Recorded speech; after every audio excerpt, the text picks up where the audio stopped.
बहुत समय पहले की बात है।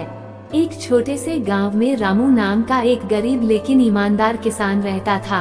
रामू का जीवन कठिनाइयों से भरा हुआ था। उसके पास खेती करने के लिए बहुत कम जमीन थी और जो थोड़ी बहुत फसल होती वो मुश्किल से उसके परिवार का पेट भर पाती। एक दिन जब वो जंगल में लकड़ियां काटने गया तो उसे एक सुनहरा पिंजरा मिला। उस पिंजरे के अंदर एक सुंदर हरे रंग का तोता बैठा था, लेकिन ये कोई साधारण तोता नहीं था। उसकी आंखों में चमक थी और उसके पंखों से हल्की रोशनी निकल रही थी। रामू ने जैसे ही पिंजरा खोला, तोते ने इंसानी आवाज में कहा, धन्यवाद रामू, तुमने मुझे मुक्त किया। बदले में मैं तुम्हारी 3 इच्छाएं पूरी कर सकता हूँ। सोचो और मुझे बताओ कि तुम क्या चाहते हो। रामू ये सुनकर दंग रह गया। उसने कभी सोचा भी नहीं था कि उसे ऐसा कोई जादुई पक्षी मिलेगा। पहले तो उसे यकीन ही नहीं हुआ, लेकिन फिर उसने सोचा कि अगर यह सच है तो उसे अपनी इच्छाओं को सोच समझकर मांगना चाहिए। रामू ने थोड़ी देर सोचने के बाद कहा, मेरी पहली इच्छा है कि मेरे पास इतना धन हो कि मेरा परिवार कभी भूखा न रहे। तोते ने अपनी आंखें बंद की और जादुई मंत्र बुदबुदाया। अचानक रामू के घर में एक बड़ा सा संदूक प्रकट हुआ जो सोने और चांदी से भरा हुआ था।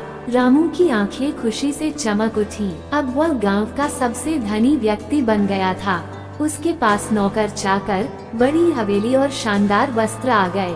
लेकिन जैसे जैसे समय बीतता गया, उसने महसूस किया कि अधिक धन आने से लोग बदल जाते हैं। अब गांव के लोग उससे पहले जैसा प्रेम नहीं करते थे। वे जलन महसूस करने लगे थे और कई लोग उससे दूर हो गए थे। कुछ महीनों बाद रामू ने सोचा कि धन से अधिक महत्वपूर्ण चीज है सम्मान। इसलिए उसने तोते से कहा, मैं चाहता हूँ कि लोग मेरा सम्मान करें और मैं गांव का सबसे ताकतवर व्यक्ति बन जाऊँ। तोते ने फिर से मंत्र पढ़ा और अगले ही दिन राजा के दूत रामू के घर आए। राजा ने उसे गांव का मुखिया बना दिया। अब उसकी बात को सभी मानते थे, लोग उसे आदर देते थे और उसकी हर बात को गंभीरता से लेते थे। लेकिन धीरे धीरे रामू को एहसास हुआ कि यह सम्मान सच्चा नहीं है। लोग उससे डरते थे, इसलिए उसकी बात मानते थे। उसके पास कोई सच्चा मित्र नहीं बचा था। धन और शक्ति होते हुए भी वह अकेला महसूस करने लगा। एक दिन जब वह अकेले अपने महल में बैठा था तो उसने सोचा कि धन और शक्ति से उसे खुशी नहीं मिली। वो फिर तोते के पास गया और बोला, मेरी आखिरी इच्छा यह है कि मैं और मेरा परिवार सच्चे सुख का अनुभव कर सके। तोते ने मुस्कुराकर मंत्र पढ़ा और रामू की आंखों के सामने एक जादुई दृश्य प्रकट हुआ। उसने देखा कि सच्चा सुख केवल धन और शक्ति में नहीं, बल्कि प्रेम, संतोष और सच्चे रिश्तों में है। रामू ने तुरंत अपने सभी ऐशो आराम छोड़ दिए और फिर से अपने पुराने गांव लौट आया। उसने अपने पुराने दोस्तों से माफी मांगी, जमीन पर खेती करने लगा और अपने परिवार के साथ खुशहाल जीवन बिताने लगा।